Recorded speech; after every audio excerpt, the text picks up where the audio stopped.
Student class join करें।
हम आपको बता रहे थे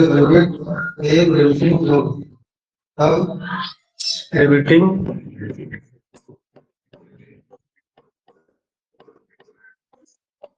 औजार।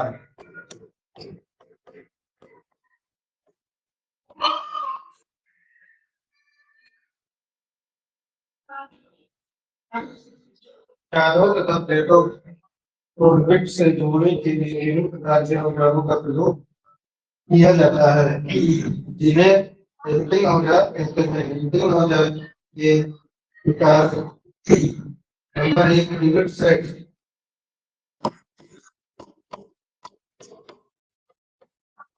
रिविट सेट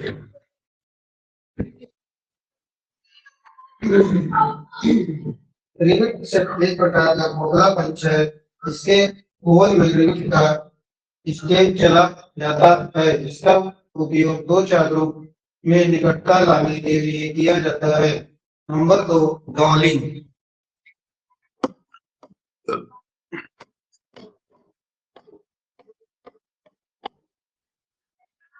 डॉलिंग का उपयोग रिविट के हेड को सहारा देने तथा रिविट के हेड को क्षतिग्रस्त होने से बचाने के लिए किया जाता है।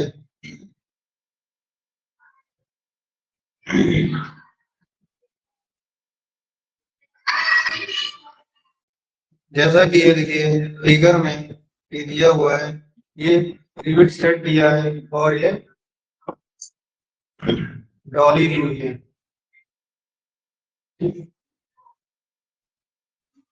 अब बात करते हैं तीसरा रिविट नैप।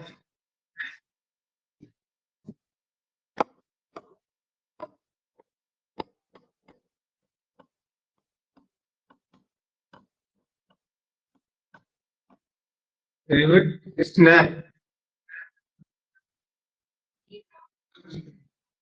रिविट स्नैप का प्रयोग रिविटिंग के बाद उसको सही आकार देने के लिए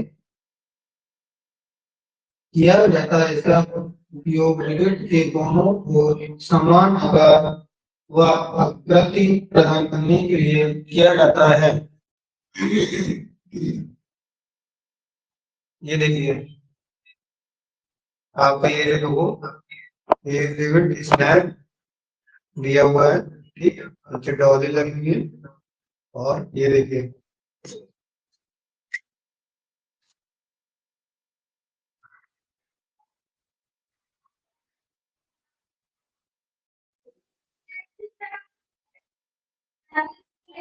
नंबर बात करते हैं ड्रिंक।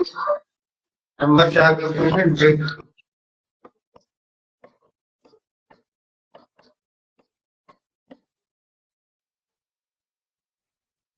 एक बेलनाकार पंच है जो विभिन्न व्यासों में उपलब्ध होता है। इसका प्रयोग विभिन्न किए गए मोड़ को एक सीधे में लगाने के काम आता है। अब बात करते हैं नंबर 5 टोकिंग औजार।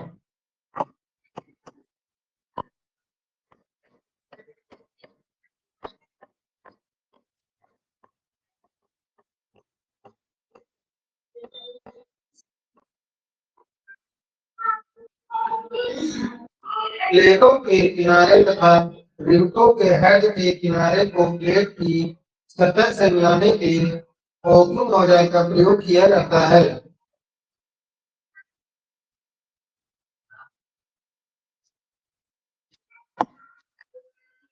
बात करते हैं नंबर 6 फुलहरी औजार।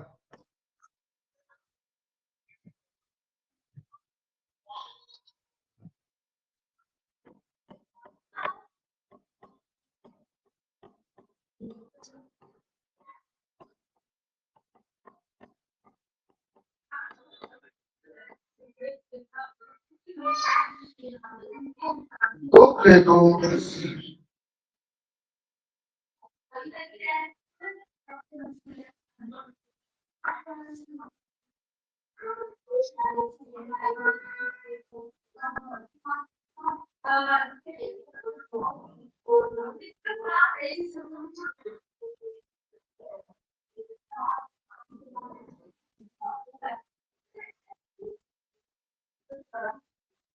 एक में एक फिगर में देख दिया है टोकिंग टूल टोकिंग औजार और एक में फ्लोरिंग टूल।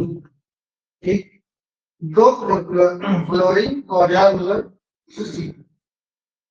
दो प्लेटों के किनारे को आपस में मिलाकर लीक प्रूफ जॉइंट बनाने के लिए फ्लोरिंग औजार का प्रयोग किया जाता है। ये देखिए फ्लोरिंग औजार ये आपका दिया हुआ है ये। ठीक, अब बात करते हैं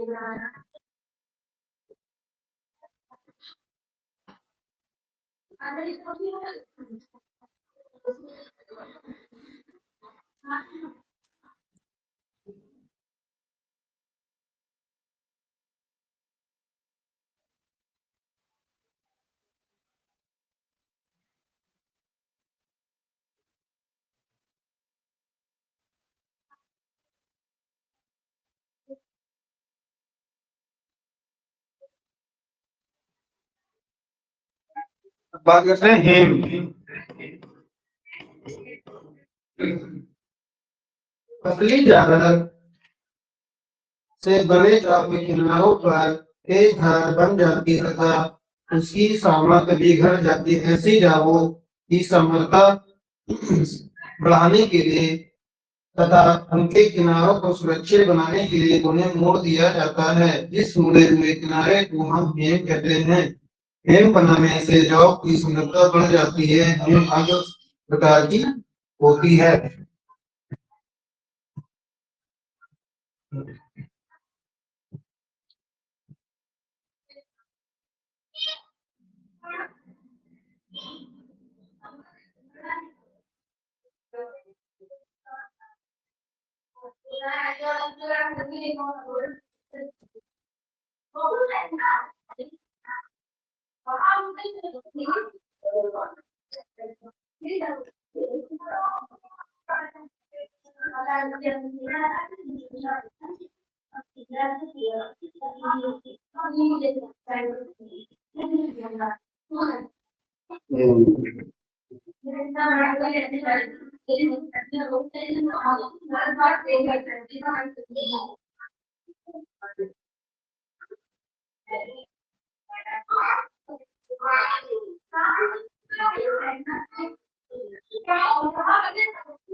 एम के बारे में बताता है।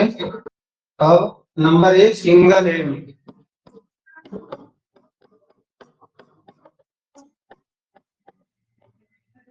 Single M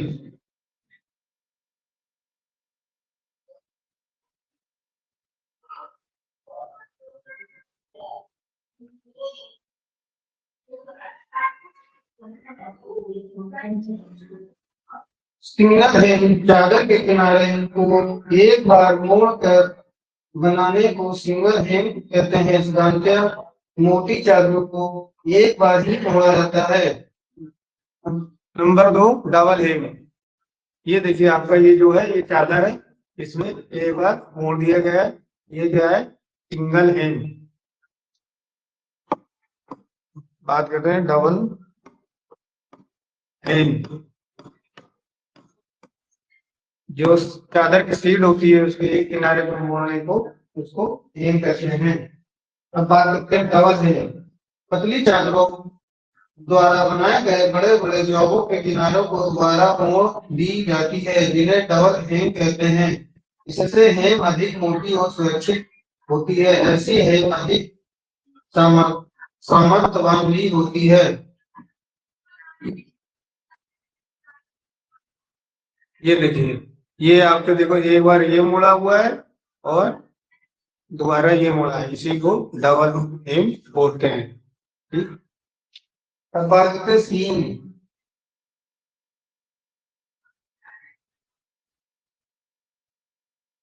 double wire phase. Number 3 wire phase. जाल को अधिक मजबूती प्रदान करने के लिए चादर के किनारे पर एक माइल्ड स्टील का तार लगा दिया जाता है, इससे किनारों की सुंदरता तथा मजबूती दोनों ही बढ़ जाती है।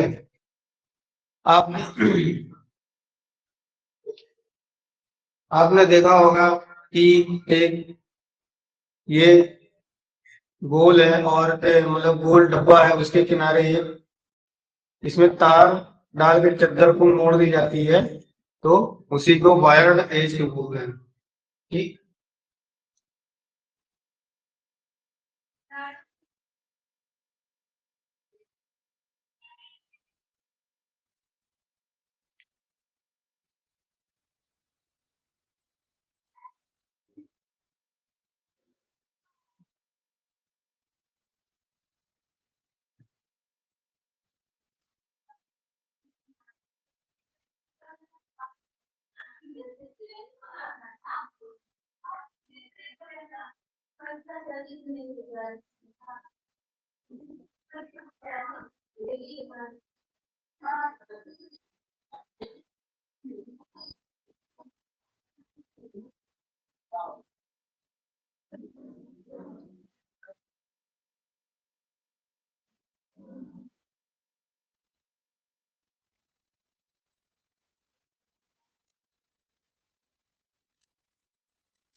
बात करते हैं सीम। ठीक। चादरों के किनारे को जोड़ने के लिए सीम बनाई जाती है। चादरों के किनारों को एक विशेष प्रकार से मोड़ कर आपस में फंसा दिया जाता है। ये निम्न प्रकार के होते हैं। नंबर 1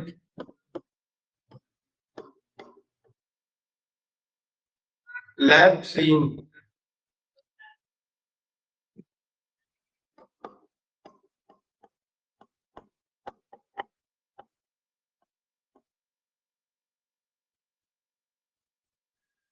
सबसे सरल जोड़ लैब सीम द्वारा बनाया जाता है। इसमें जोड़े जाने वाले किनारों को एक दूसरे के ऊपर चढ़ाकर अथवा फंसाकर सोल्डरिंग अथवा ब्रेजिंग द्वारा जोड़ दिया जाता है। अब बात करते हैं नंबर 2, ग्रुप सीम। चादर के दोनों किनारों को मोड़कर दोनों को एक दूसरे में फंसाकर ग्रुपवर्क के द्वारा उस मोड़ को पक्का कर दिया जाता है, जिसे ग्रुप सीम बोलते हैं।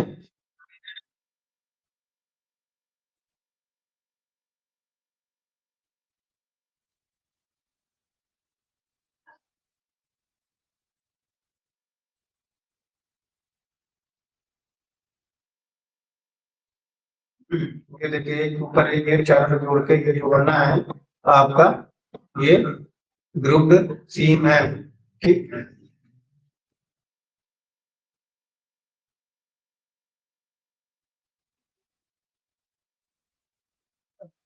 तीसरा है सिंगल सीम।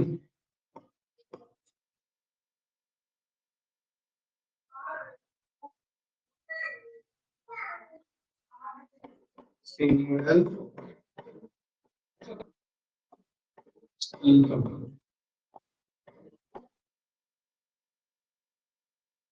बाल्टी या डिब्बों आदि की तली लगाने के लिए जिस जोड़ का प्रयोग किया जाता है उसे सिंगल सीम कहते हैं। इस जोड़ को पैंट डाउन जोड़ भी कहते हैं। इस जोड़ को बनाने के बाद शोल्डर से उसे लीक प्रूफ किया जाता है। अब बात करते हैं नंबर 4, डबल सीम।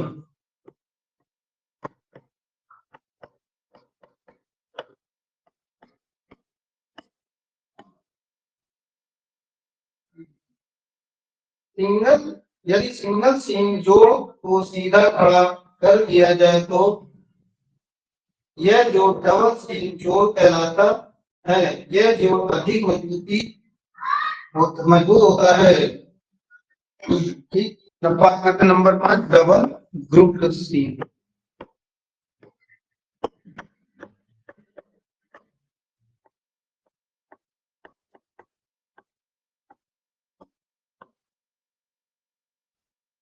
यह सीम बनाने के लिए चादरों के किनारे को मोड़कर उन्हें एक अलग चादर के टुकड़े से एक दूसरे में फंसाया जाता है, जिस जोड़ को घरों की छतों के लिए तथा पैनलिंग करने के लिए प्रयोग किया जाता है।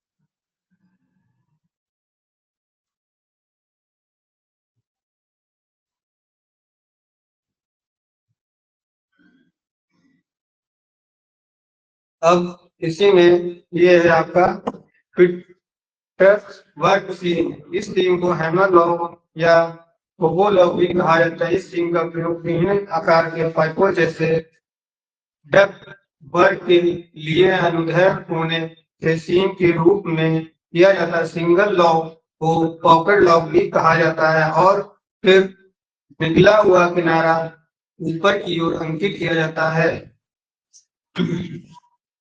ये देखिए, इस तरह से किशोर को पीटर्सबर्ग सीम बोलते हैं। ये देखिए, इसका फिगर आप देखिए। ठीक, अब नंबर 3 है डबल सीम।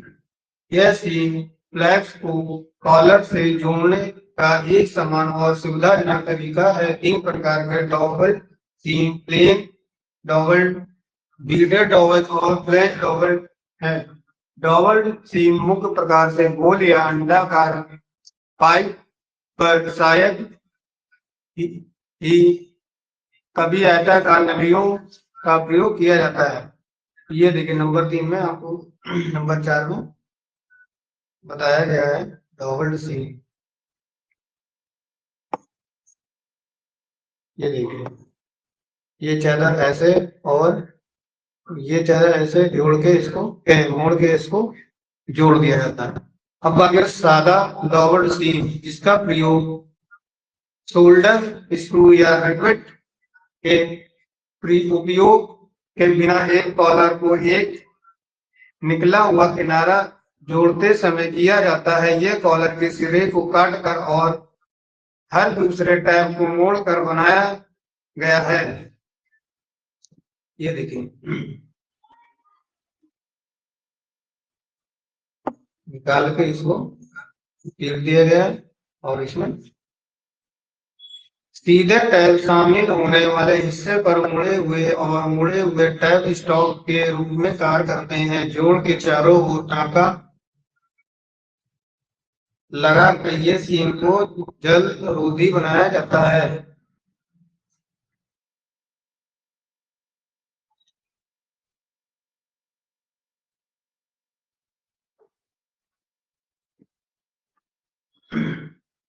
बात करते हैं प्लग डबल सीम। इस सीम का उपयोग किया जाता है जहां साफ उपस्थित और ताकत महत्वपूर्ण होती है।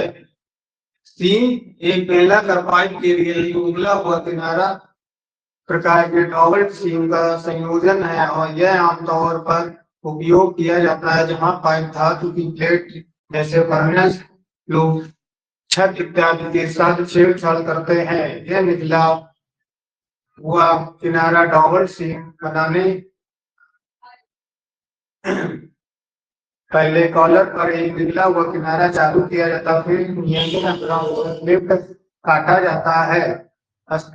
आस्तीन के अंत में और मिलान करने वाले कीलक छेद स्लीव और कॉलर में ड्रिल किए जाते हैं। कीलक के छेदों को संरेखित किया जाता है और कीलकों को स्थापित किया जाता है और अंत में सीम को पूरा करने के लिए टैब को ऊपर की ओर अंकित किया जाता है।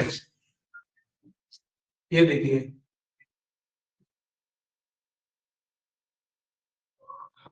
ये कॉलर है, ये स्लीव है और ये कॉलर है। इस तरह से इसमें ये ब्लेड है, कॉलर चढ़ा के और ये ब्लेड को लगा अब बात करते हैं बीडेड डबल सीम। ये सादे डबल सीम के समान सिवाय इसके कि एक ड्रिलिंग मशीन द्वारा सिलेंडर के एक छोर के चारों ओर एक मनका बनता है। यह मनका निकला हुआ किनारा पर आराम करने के लिए स्टॉक के रूप में कार्य करता है और वांछित स्थान पर निकला हुआ किनारा पकड़ने के लिए टैब को झुकाया जाता है। अभी आपको डबल सीम के बारे में बताया था। अब बात करते हैं ये बट सीम। इस सीम में एक साथ दो टुकड़े जोड़े जाते हैं। दो प्रकार के बट सीम दिखाता है। एक निकला हुआ बट सीम है और दूसरा बट सीम है। ये देखिए दो प्रकार का एक ये बट है और ये लाइन मतलब इस तरह से ये बट सीम को जोड़ा गया है और ये छठा है आपका लैप सीम। लैप सीम को एक पीस के किनारे को दूसरे पीस पर लैप करके लैप मतलब एक दूसरे को चढ़ा के बनाया जाता है। सोल्डर किया जाता है। सोल्डर किया गया प्लेन लैप के अंदर और सीम के बाहर दिखाता है। ये देखिए ये एक के ऊपर एक सोल्डर चढ़ा के सोल्डिंग करी हुई है और ये संग लैप है। इस तरह की ये चादर मोड़ के और दूसरी चादर चढ़ा के ये सोल्डिंग की जाती है और ये इनसाइड है। ये इस तरह से और ये ऊपर से चढ़ा के इसमें की हुई है और ये आउटसाइड है लैप सीम है। ठीक।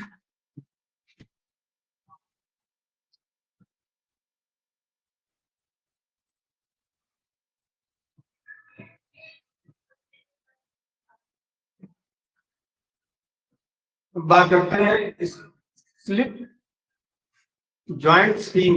इस सीम का उपयोग अनुदैर्घ्य कोने के सीम के लिए किया जाता है। चित्र में आप देख सकते हैं, ये देखो सिंगल और ये डबल स्क्रू और ये लॉक स्प्लिट टुगेदर, मतलब इस तरह की जो है ये चादर मोड़ के और ये चादर इसमें ढक्कन के आकार में ये फंसाई गई है, जिससे कि साड़ने के लिए सीम के असेंबली में सिंगल ए लॉक और डबल लॉक भी होता है। सीम को पूरा करने के लिए सिंगल लॉक और डबल लॉक की में खिसका दिया जाता है। स्लिप जॉइंट सीम के साथ पाइप बनाने के लिए यह देखने के लिए उचित देखभाल की जानी चाहिए। धातु के कोने चौकोर और किनारों को ट्रिम किया गया है। उचित स्लिप जॉइंट को ए के रूप में दिखाया गया, और यदि किनारे को ट्रिम नहीं किया गया तो यह पाइप को आकार से बाहर कर देगा और पाइप के किनारों को आसमान बना देगा। ये देखिए, ये बॉक्स टाइप का हुआ गया, नीचे जो है चादर जोड़ी गई है इस तरह की। ये देखिए जैसे आपको मोड़ दिखाया गया है, इस तरह से आपको चादर मोड़ दिया और ये लगा के इसको पीटा गया है। ठीक है,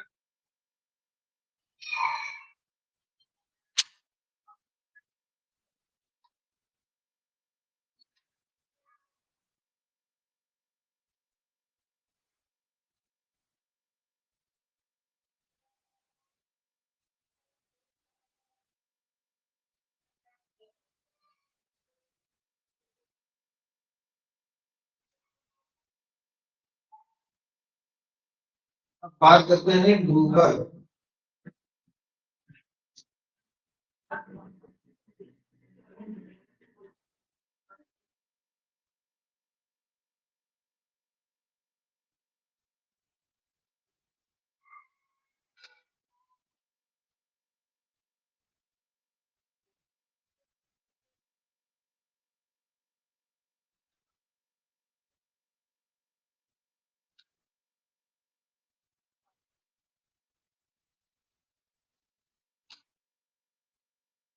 जब चादर में जोड़ लगाया जाता है तो वह जोड़ ढीला हो जाता है।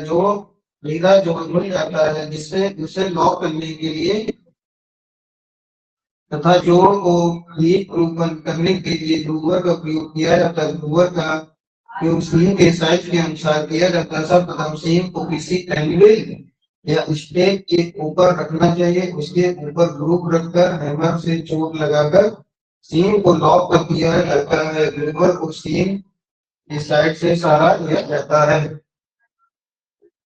ये देखिए, अब बात करते हैं बाहरी आंतरिक बंद घुमावदार जोड़। इस जोड़ का उपयोग स्लेट धातु के दो सिरों को जोड़ने के लिए अनुदैर्घ्य दिशा में एक गोलाकार आकार बनाने के लिए किया जाता है। यह सीम के बाहर की ओर बनती है। दिखाया गया है कि इसे बाहरी बंद रोड जोड़ कहा जाता है।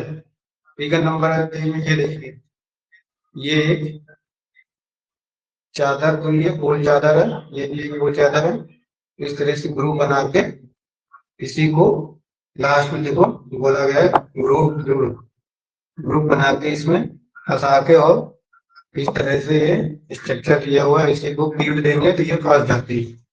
हैंड ग्रूवर कास्ट स्टील से बना होता है। इसका उपयोग बाहरी लॉक ज्वाइंट बनाने के लिए किया जाता है। इस उपकरण के नीचे आवश्यक चौड़ाई और गहराई तक एक नाली बनाई जाती है, जिसमें पकड़ने के लिए छेनी की तरह चकोर और हेक्सागोनल आकार में एक हैंडल होता है। यह पूरा भाग कड़ा तथा तगड़ा होता है।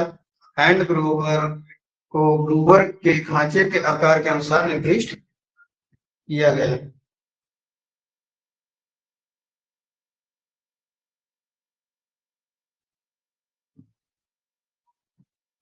ये देखिए आपका दिया हुआ।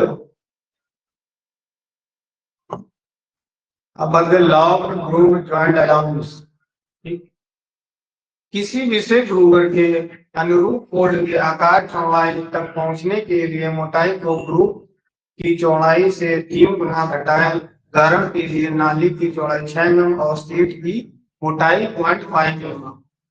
ये देखिए फिगर नंबर 5 में दिया हुआ है फोल्ड, मतलब ये किनारे, ये किनारा और ये किनारे को जोड़कर ये तैयार किया गया है, ये जोड़कर पीड़ दिया जाता है। ठीक, स्टेक जॉइंट हम पहले भी बता चुके हैं आपको। ये स्टेक जॉइंट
बात करते हैं नोच।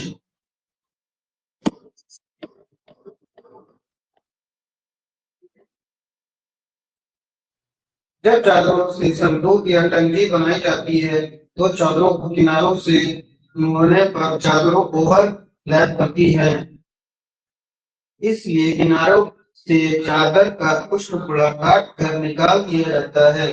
इसको नोच कहा जाता है। नोच बनाने पर जॉब का आकार सुंदर बनता है।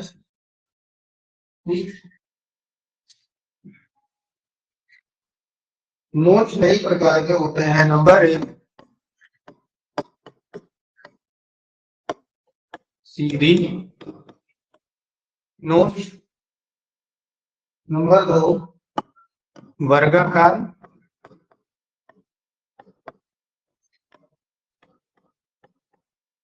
नोच, नंबर 3 तिरछी नोच, नंबर 4 वी नोच,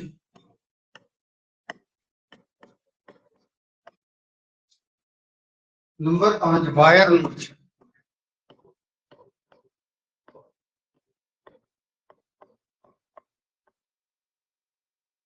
सीधी नोच चादरों के किनारे को जिस लाइन पर मोड़ना होता है उस पर एक सीधा कट लगा दिया जाता है, इसे ही सीधी नोच कहते हैं। नंबर 2 वर्गाकार नोच, जो डिब्बे आयताकार व वर्गाकार हो उनके किनारों को समकोण पर मोड़ने के लिए उनके किनारों पर वर्गाकार नोच काटी जाती है। नंबर 3 तिरछी नोच, जिन चादरों के किनारों को 45 पर तिरछी काटी जाती है जिसे तिरछी नोच बोलते हैं। तिरछी नोच जैसे ये शीट का ये चादर है और इस तरह से ये तिरछा काटा जाता है, इसको बोलते हैं तिरछी नोच। ठीक, वर्गाकार नोच जो है ये शीट है और इसके जो किनारे ऐसे ऐसे काटे जाते हैं ये वर्गाकार नोच बोलते हैं। और इसी का टुकड़ा निकाल के जो एक ट्रे टाइप की बना दी जाती है, जो जैसे आपने देखा होगा होटल में मिठाई की जो ट्रे होती है उसी तरह की ये नोच किनारे काट के इसको मोड़ के ठीक। नंबर 4 इस प्रकार की नोच में वेल्डिंग लाइन से 45 डिग्री दोनों ओर साइड काटकर नोच बनाई जाती है। इसका उपयोग 90 पर मोड़ वो एक फ्लैंजों को मोड़ने के लिए किया जाता है। वी नोच 45 और तथा 90 और मार्किंग व कटिंग करने के लिए भी उपयोग किया जाता है। वी नोच जैसे ये दिया हुआ है, ये वी इस तरह में निशान लगाते इसको काट दिया जाता है, इसी को वी नोच बोलते हैं। और एक कुछ इस तरह का डब्बा इस तरह से फोल्ड कर दिया जाता है।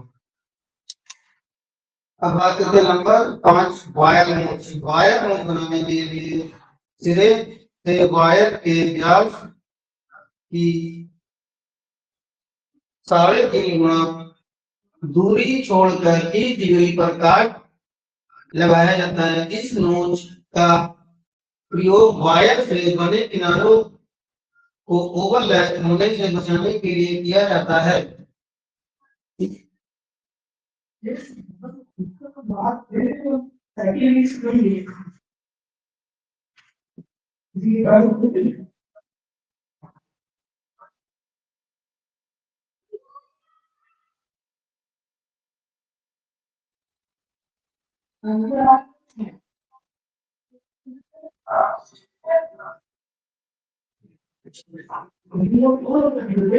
फार्मिंग मशीन, हम बात करते हैं फार्मिंग।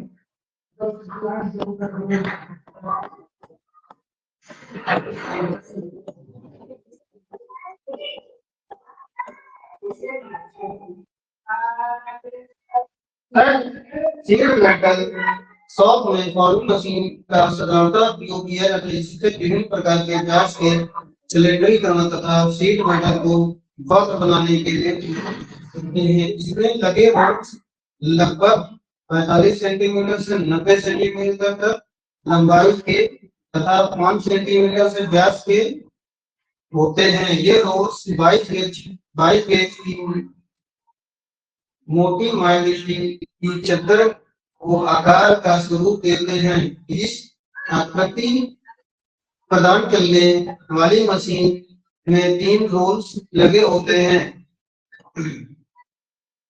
इसमें ए तथा बी सामने होते हैं तथा सी तो रियल रोल होता है, जो सीट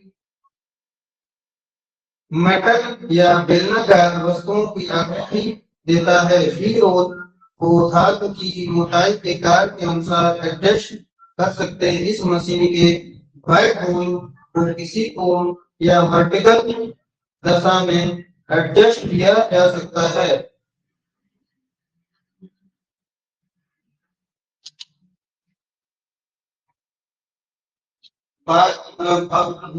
मोड़ने का कार्य,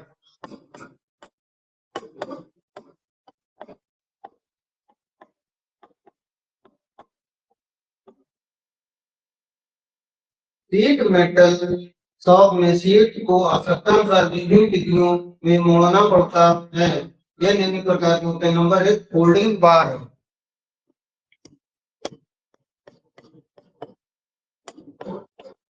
फोल्डिंग बार, फोल्डिंग बार हाई कार्बन स्टील का हार्ड क्लैंप होता है, जिसमें सीट को पकड़ कर आसानी से सुनियोजित ढंग से मोड़ने में सहयोग होता है। यह मोड़ने का सबसे अच्छा साधन है। फोल्डिंग बार दर्शाया गया है। फोल्डिंग बार को वाइस में ढीला बांधकर सीट को डाल दिया जाता है। तत्पश्चात वाइस को कस देते हैं। लकड़ी या रबड़ के मेटल से चादर पर चोट मारकर आवश्यकतानुसार कोण या सीट को मोड़ सकते हैं। जैसा कि आपने घर में वो एक चिमटा टाइप का देखा होगा, उसी तरह यहाँ एक औजार होता है जिसमें फंसा के सीट को मोड़ी जाती है। और बात करते दूसरा hatchet stake. Hatchet stake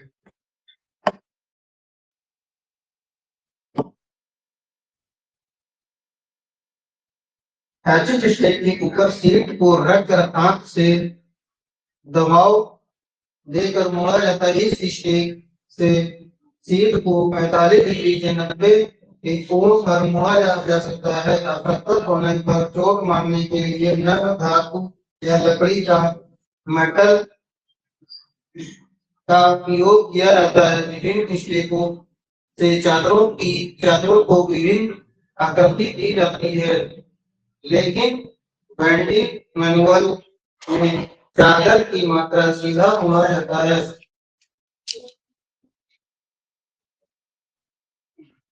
number 3 है फैट बेंच के साथ क्लैंप। वर्क बेंच के साथ क्लैंप। वर्क बेंच के किनारों पर एक हार्ड लकड़ी के टुकड़े तथा वर्क बेंच के बीच में सीट को दबाकर सी क्लैंप से मजबूत पकड़ते हैं।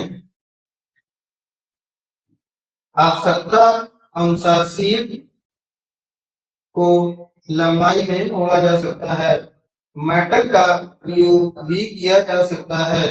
नंबर 4 है एंगल आयरन।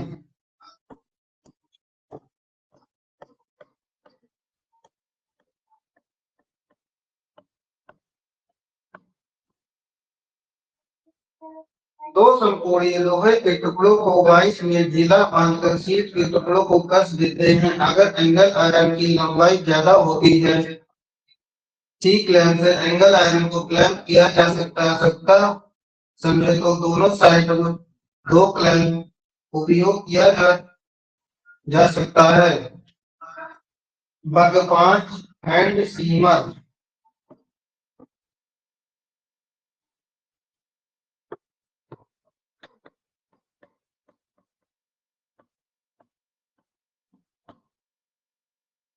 शीट के छोटे छोटे संकीर्ण किनारों को हैंड सीमर से मोड़ा जाता है। हैंड सीमर एक प्रकार का प्लास होता है।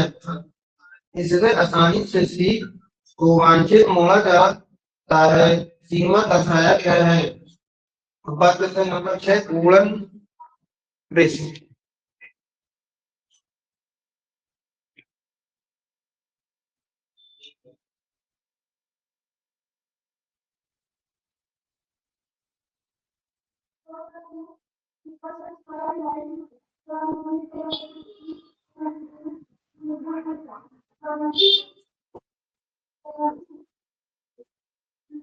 वुलन प्रेस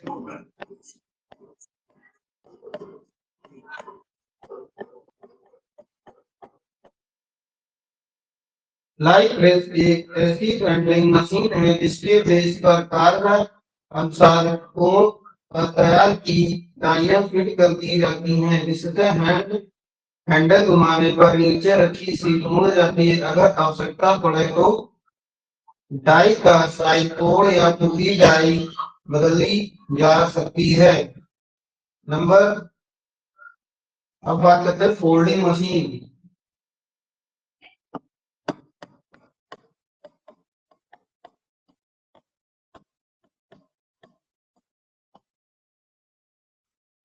फोल्डिंग मशीन एक ऐसी मशीन होती है जो लंबी से लंबी तथा मोटी सीट को आसानी से मोड़ सकती है। इसमें क्लैंपिंग एक महत्वपूर्ण बीम है जो सीट को मजबूत पकड़ती है। कार की क्षमता के अनुसार विभिन्न क्षमता की फोल्डिंग मशीन प्रयोग की जा सकती है। इस मशीन से विभिन्न प्रकार की आकृतियां में सीट को मोड़ा जा सकता है।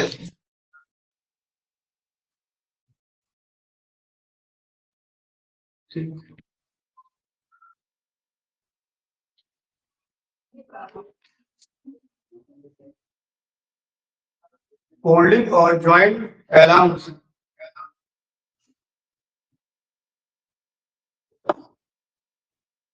सुरक्षित जोड़ या सीम बनाते समय किनारों को सीमों की तैयारी के लिए सामग्री प्रदान करना आवश्यक। अति सामग्री को भत्ता कहा जाता है।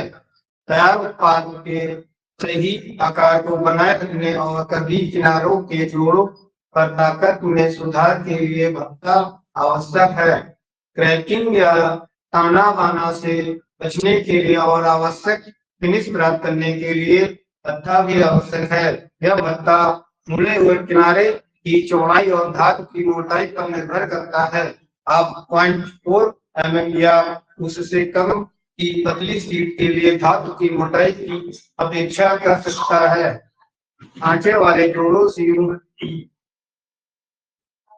के लिए भत्ता, यदि हम किनारों को डब्लू की चौड़ाई तक मोड़ते और जोड़ बनाते हैं तो संयुक्त जी के अंत तक पूरी चौड़ाई डब्लू से अधिक होगी। यह देखा जा सकता है कि खांचों की अंतिम चौड़ाई होगी टी का न्यूनतम मान, जहां टी धातु की मोटाई का प्रतिनिधित्व करता है।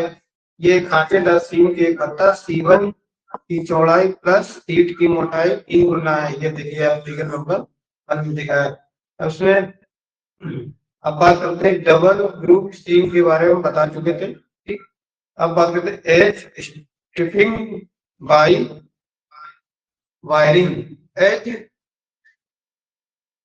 ट्रेनिंग प्रक्रिया जिसके द्वारा शीट के किनारों को मजबूत और कठोर बनाया जाता है, एज ट्रेनिंग द्वारा की जाती है। Number 1 wiring Hamming.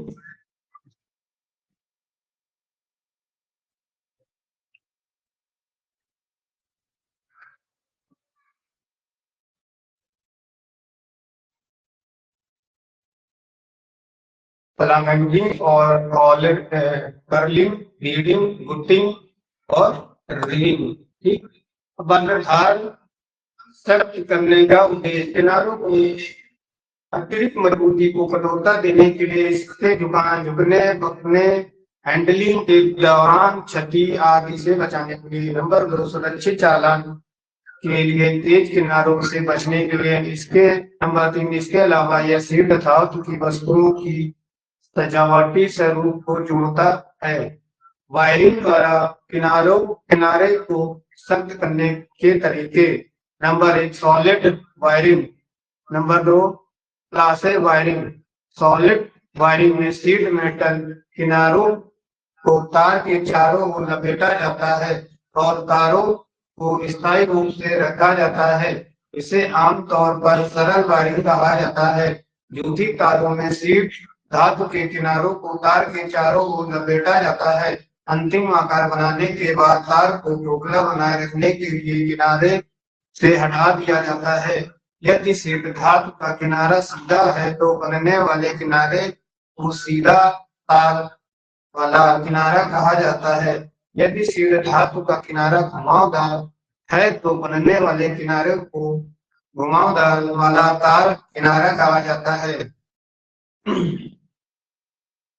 वायरों को अलाउंस बताया गया। वायरिंग अलाउंस क्या है?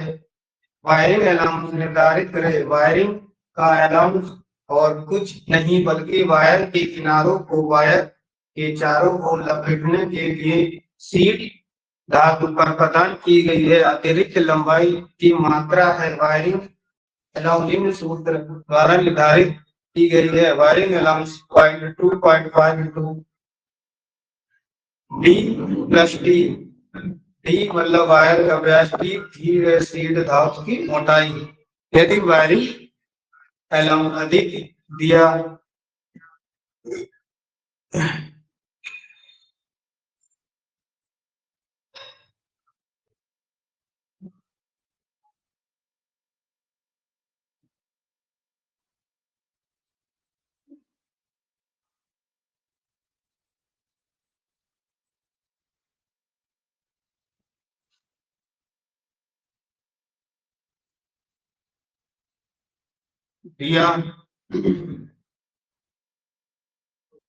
जाता है तो तार का सही आकार नहीं बनता। यदि प्रदान किया गया वायरिंग अलाउंस कम है तो किनारे के अंदरूनी हिस्से में गैप पाया जाता है और वायर को देखा जा सकता है। आमतौर पर प्रदान किए गए वायर की लंबाई किनारे की लंबाई से थोड़ी अधिक होती है। वायर के चारों ओर शीट धातु के किनारे को बनाते समय तार को सिरों पर रखने के लिए यह आवश्यक है। वायर के किनारे समान होने के बाद अधिक तेज तार काट दिया जाता है।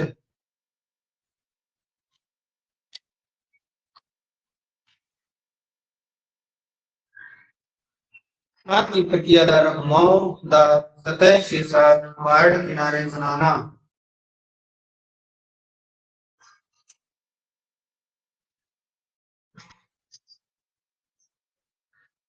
शीट धातु धातु गेज का उपयोग करके घुमावदार किनारे तारों के मध्य को चिह्नित करें। 90 डिग्री तक एक कदम दर कदम एक हैचेड स्टेक और एक सेटिंग हैमर का उपयोग करके तार के किनारों की फ्लैंज करें। फिर निकला हुआ किनारा अपनी आधी चौड़ाई तक और तारों के लिए निकला हुआ किनारा तक वक्र बनाएं।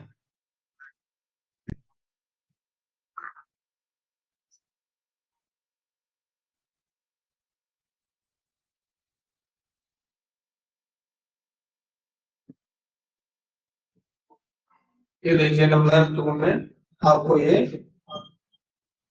बताया गया, ये बताया गया। और वायर और से आवश्यक व्यास एक गोल कलर है। देखिए नंबर 3 में ये देखिए गोल चादर है और इसको मोड़ के ऐसे बनाई गई है। ठीक, तार का जोड़ बंद खांचे वाले जोड़ के विपरीत होना चाहिए। जी आई रखे रखे निकला हुआ किनारा तार का रिंग। ये देखिए ये एक इसमें माइल्ड स्टील का तार बना के इसको किनारे से मोड़ दिया जाता है ताकि ये मजबूत रहे। ठीक, इस फिगर में आप देखिए।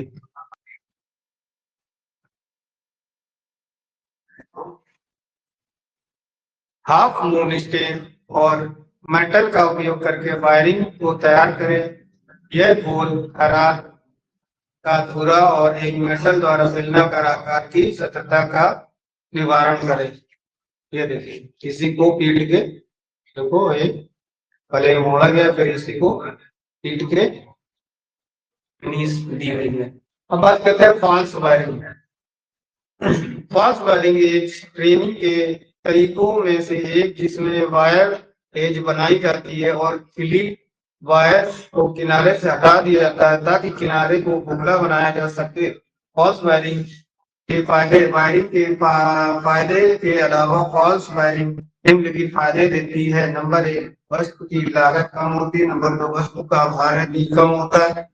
सीट धातु की वस्तुओं जैसे ट्रक्स बक्से आदि में वायरिंग केवल बगल के किनारों के कोनों पर की जाती है। तार वाले किनारे के शेष हिस्से को खोखला रखा जाता है। इस साइड को स्थिति में बनाए रखने में मदद करता है।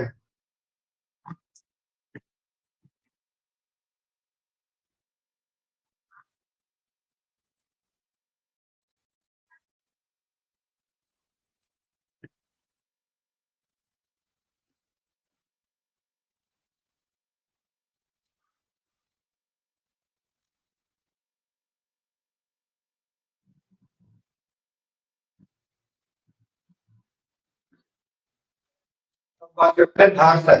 एनुअल स्टेन एंड सेटिंग हैमर से सेट करके घुमावदार किनारे पर एक ही एमिंग बनाए।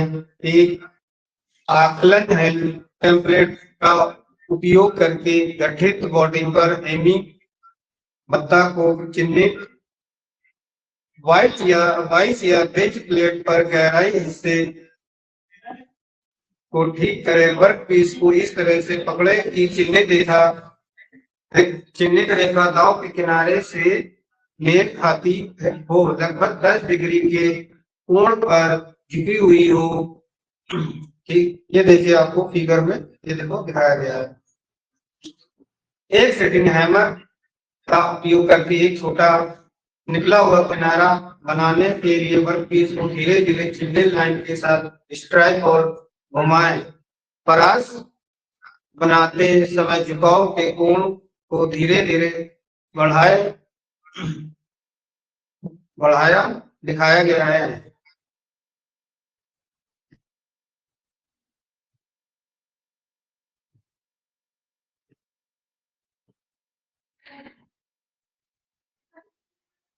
ये देखो फिगर नंबर 3 में लिखा है, गोल खराद का अधूरा स्टेप पर फ्रेम्ड किनारे को एक लेट द्वारा समाप्त करें। गोल खराद का अधूरा और एक मैलेट का उपयोग करके सिलेंडर के अशांत बॉडी को गोल आकार में दबाएं। गोलाई के लिए बेलनाकार शरीर की जांच करें और प्लानिंग के लिए विपणन भत्ता बेंच वाइज या बेंच प्लेट में कॉपर स्पेस स्टेट को मजबूती से लगाएं। फिर देखिए फिगर नंबर 4 में दिया हुआ है गोल खराब और दूरा। इस तरह से ये आपको बताया, ये इस तरह से मुड़ा हुआ है, ये इस तरह से मुड़ा हुआ और ये इस तरह से मुड़ा हुआ है 90 और ये पूरा 90 में मुड़ा हुआ है और ये इस तरह से मुड़ा हुआ है। ठीक,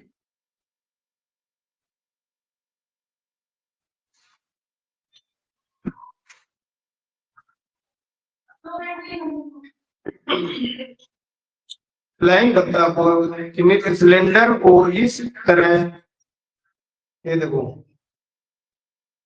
इसमें फिगर नंबर 5 में रूप में ये फ्लाइंग भत्ता को दिखाया गया है। सिलेंडर को इस तरह पकड़े कि फ्लाइंगिंग के लिए सिलेंडर पर चिन्हित रेखा हिस्सेदारी के सीधे किनारे से मेल खाती हो।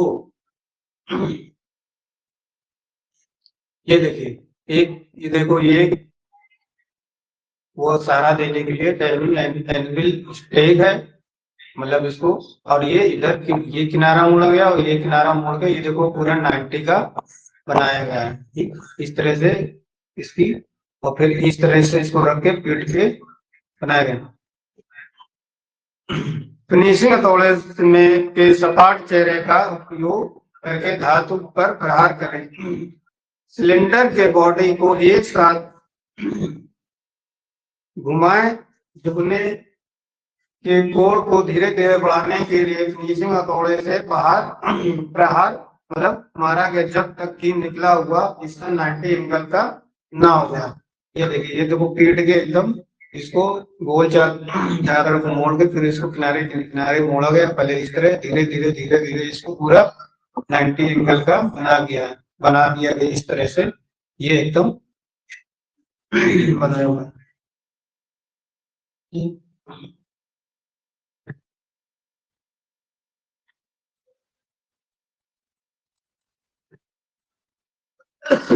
अब आज क्लास आपकी यही समाप्त होती है। ठीक, कल आपको पढ़ाएंगे शोल्डर।